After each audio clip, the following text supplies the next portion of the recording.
안녕하세요. 신태전 원장입니다. 저번 주에 동영상을 보셨던 원장님들께서 좀 호응을 많이 해주셨습니다. 제가 볼 때는 저뿐만 아니라 많은 분들께서 그렇게 공정하지 않은 교통사고 변호사 사무실에서 좀 많이 당하시는 그런 경우가 많이 있는 것 같아요. 저희는 어떤 루틴으로 어떻게 해결을 하는지에 대한 부분을 말씀드리려고 합니다. 저번에도 말씀드렸다시피 제가 직접 전화를 받은 건 아니에요. 저희 매니저님이 굉장히 황당하게 전화를 받았죠. 굉장히 무례하게 전화를 받으셨었는데, 거기에서는 저는 이렇게 얘기합니다. 항상 직원들에게, 특히 매니저분들에게는 이렇게 얘기해요. 제가 아는 변호사분들은 매너가 있고 그리고 상식이 있으신 분들이 참 많았어요. 제가 아시는 변호사님들은, 사무장님들도 마찬가지로 환자를 그분들의 클라이언트를 생각을 많이 해주시고 걱정해 주시는 분들, 그러니까 좀 굉장히 상식적인 분들이 많았습니다. 하지만 그 중에 상식적이지 않은 분들도 있어요. 그런 분들이 저희들을 몰아세울 때 저는 저희 병원 매니저분들에게 이렇게 얘기합니다. What kind of attorney? So are you sure? Are you attorney? How come you using that kind of language? Are you attorney? Are you sure? Are you attorney? 이렇게 얘기를 하거든요. 그러면 거의 10분 중에 한 10분은 바로 랭귀지가 바뀌어요. 저 그런 경우 많이 봤어요. 예 맞습니다. 어토니 맞습니다. 그러니까 한국 분들 같은 경우는 저는 거의 미국 어토니들 많이 이렇게 상대를 하는데, 미국 어토니 같은 경우에는 굉장히 강압적으로 짧게 아주 그냥 옳지 않은 그런 랭귀지를 사용하는 분들이 가끔 있어요. 그러면 저희가 그렇게 얘기를 하면 yes, I'm attorney, I'm right, I'm attorney 누구 이러면서 내가 이러면서 그 얘기하는 액센트나 템포도 조금 느려지는 경우가 많이 있거든요. 그래서 너무 강압적으로 나올 때는 먼저 끊으시라는 걸 말씀드리고 싶습니다. 먼저 끊으세요. Are you attorney? Are you sure? Are you attorney? 그렇죠? 그다음에 두 번째, 사무장님이 그렇게 강압적으로 이렇게 푸시를 할 때는 이렇게 하시면 됩니다. I would like to talk to your attorney instead of your. 그러니까 그게 뭐냐면, 가끔씩은 제가 아는 사무장님들은 되게 좋은 분들이 많았어요. 근데 가끔 그렇지 않은 분들이 있으시거든요. 굉장히 짧은 분들이 있어요. 랭귀지도 짧고 아주 그냥 상대하는 그런 경험도 짧았던 분들은 빨리빨리 속전으로 해서 케이스를 빨리 끝내고 싶어 하시는 분들이 있어요. 그러니까 너희들이 빌링 얼마를 했든 상관없이 그냥 빨리 끝내자. 그러니까 좀 약간 무례한 분들이 있을 때, 그때는 변호사와 직접적으로 얘기를 하고 싶다라고 하시면 되고요. 그리고 이번에 저에게 연락하셨던 어떤 분은 저희가 빌링한 7월 열심히 한 빌링 어마운트에 말도 안 되는 포션을 말씀하셨고, 제네러스하게 내가 10%를 더 얹어주려고 한다, 그냥 사인해 라고 얘기한 건데, 이런 부분에 있어서 그냥 사인 절대 하시면 안 됩니다. 저희는 이런 경우에는 변호사가 얘기한 것을 서면으로 오피셜리 레터를 만들어 달라고 얘기를 합니다. 그리고 얼마의 셀이 됐는지, 그렇죠?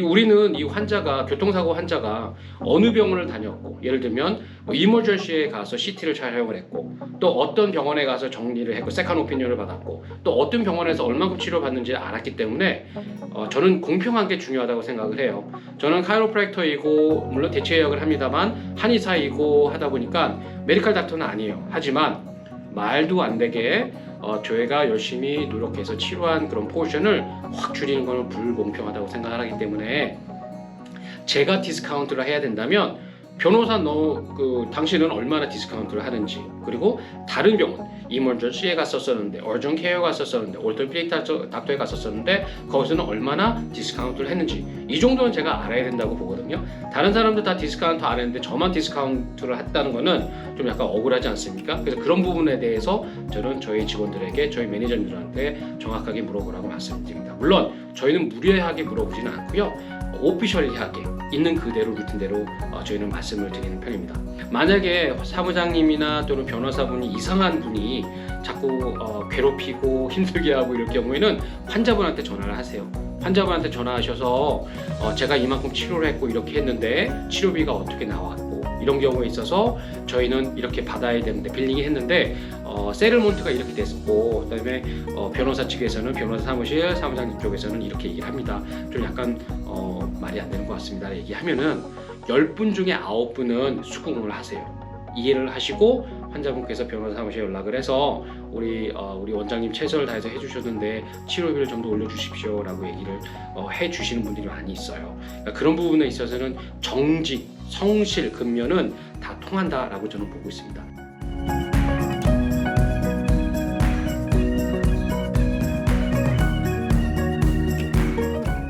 이런 경우도 있습니다. 간혹 어떤 분들이 사라지는 경우가 있어요. 저는 이런 거 있어서 2번 있어요. 2번. 첫 번째, 치료 다 열심히 했고 빌링도 다 했어요. 근데 연락이 안 돼. 그래서 이거를 이게 보험회사에 빌링을 하고 기다리는데 연락이 안 돼요.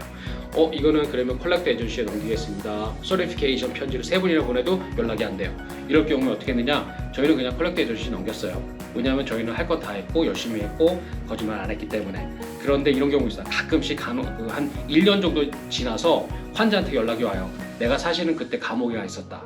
그래서 전화 받을 수도 없었고 편지를 받을 수도 없었다. 이런 경우에 치료비 어느 정도를 내가 다 감당을 해서 줄 테니까 컬렉트 에전시 연락해서 그거를 좀 없애주면 안 됩니까? 라고 하시는 분이 한 분이 있었어요. 한 분. 이런 경우에는 감옥을 갔기 때문에 연결이 안 돼서 이게 안 된 거거든요. 오케이, why not?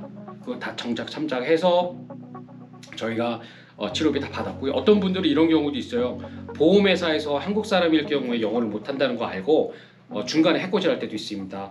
보험회사에서 환자에게 연락을 해서 너희가 치료비가 이만큼이 나왔는데 내가 당신들 750불 줄게. 그걸로 해서 그냥 퉁쳐. 그럼 환자는 이거 치료비 다 되는 거야? 다 되는 거야. 750불 네가 가져. 1000불 네가 가져. 이렇게 얘기를 한대요. 근데 환자분들이 영어가 좀 약간 짧은 경우에 그래? 그냥 사인을 해버리는 거죠. 그러면은 환자는 1000불 받아 좋았다 했는데 나중에 알고 보니까 치료비가 2000불 나왔거든. 그럼 환자가 또 1000불을 따로 내야 되는 거잖아. 그러면 이게 굉장히 애매한 또 상황이 생길 수가 있어요.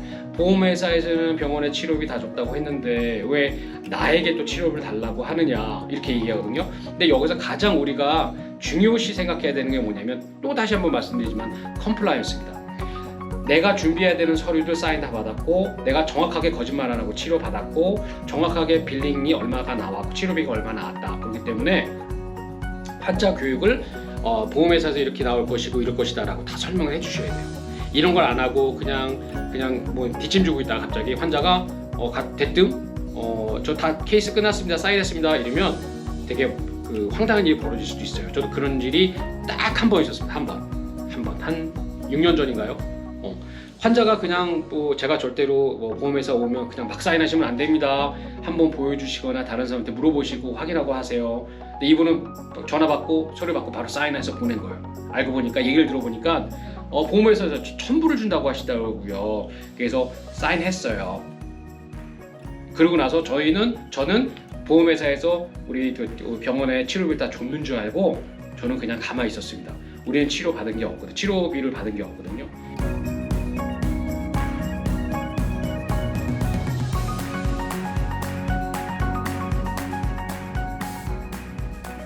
여러분, 우리 원장님들, 우리 후배님들, 특히 우리 후배님들, 카이로프랙틱, 한의사 후배님들, 컴플라이언스를 지키는 것이 그만큼 중요합니다. 정직하게 병원을 운영하는 것이고요. 그리고 두 번째, 그만큼 병원에 보유하고 계신 서류가 어떤 것이 있느냐가 중요합니다. 얼마나 사인을 잘 받았고 또 어떻게 설명을 했느냐, 그 환자를 어떻게 에듀케이트 했고 또 변호사와 어떤 서류를 서로 나누는지 이게 참 중요하고요. 그만큼 교통사고, 전에 우리 온라인 스쿨에서도 말씀드린 것처럼 컴플라이언스뿐만 아니라 컴플라이언스에 나오는 서류, 메디컬 리포트, 그리고 콜로세소라고 하는 그 교통사고에 대한 그 생리 정확하게 알기 위해서는 저희 온라인 스쿨 교통사고 편 메디컬 리포트 잘 공부하시는 것도 참 도움이 될 거라고 생각을 합니다.